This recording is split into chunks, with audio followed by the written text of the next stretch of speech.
The Abrahamic covenant stands as a foundational pillar in the sacred histories of Judaism, Christianity, and Islam. Central to this covenant is the rite of circumcision, instituted by God as a binding sign between himself and Abraham's descendants. Traditionally, Jewish and Christian interpretations assert that Isaac, the son born to Abraham and Sarah, is the rightful heir through whom this covenant is fulfilled.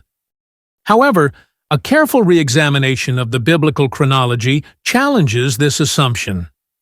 This article argues that Ishmael, not Isaac, was the first and only son to receive the covenantal sign alongside Abraham himself, prior to Isaac's birth, thereby establishing Ishmael as the sole and true heir of the original Abrahamic covenant.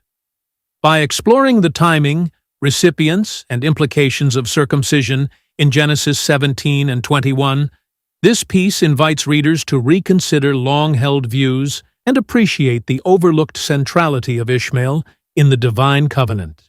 1. The biblical basis for circumcision as a covenant. The Bible establishes circumcision as the sign of the covenant between God and Abraham. Genesis 17, verses 9 to 11. Then God said to Abraham, "As for you, you must keep my covenant, you and your descendants after you for the generations to come. This is my covenant with you and your descendants after you, the covenant you are to keep. Every male among you shall be circumcised. It will be the sign of the covenant between me and you." Here, circumcision is the definitive sign of the Abrahamic covenant. 2. The timing of circumcision before Isaac's birth. The Bible affirms that circumcision was performed before Isaac was born. Genesis 17, verses 23 to 26.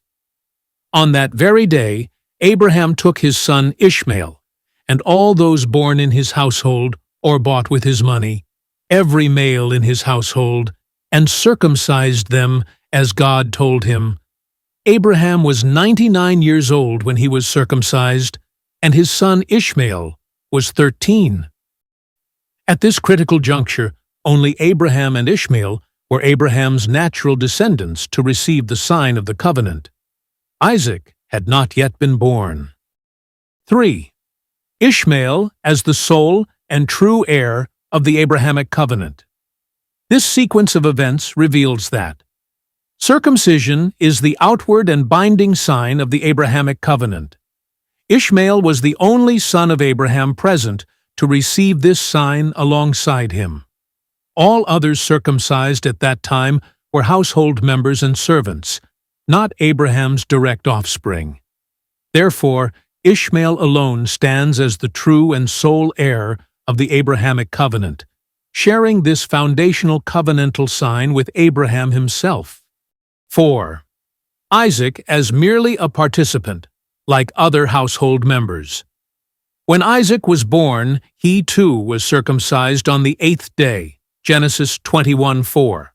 However, this circumcision occurred after the covenant was already established through Abraham and Ishmael. Like the other members of Abraham's household, Isaac simply entered into an existing covenantal practice rather than establishing or uniquely embodying it. In this understanding, Isaac's circumcision parallels that of Abraham's other household members. He was brought into the covenantal sign, but did not share in the original covenantal enactment alongside Abraham. Thus, Isaac is seen merely as a participant in the Abrahamic covenant, not as its unique heir. 5. Distinction from the Sinai covenant. The Sinai covenant was revealed exclusively to the descendants of Isaac through Jacob, Israel, establishing a separate covenantal framework for the Israelites.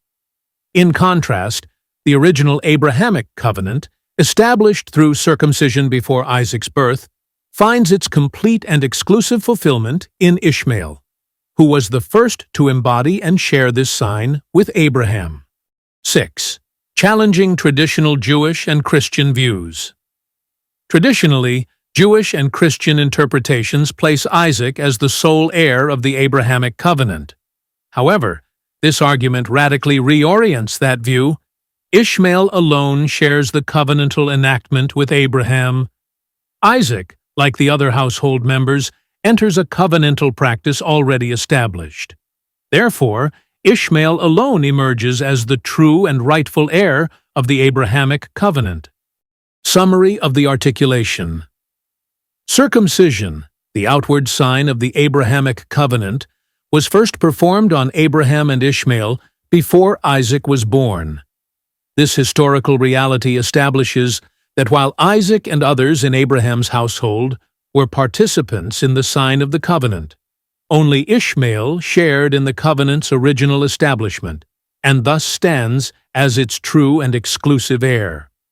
In this perspective, Ishmael's role transcends mere participation. He alone embodies the Abrahamic covenant in its full and foundational form.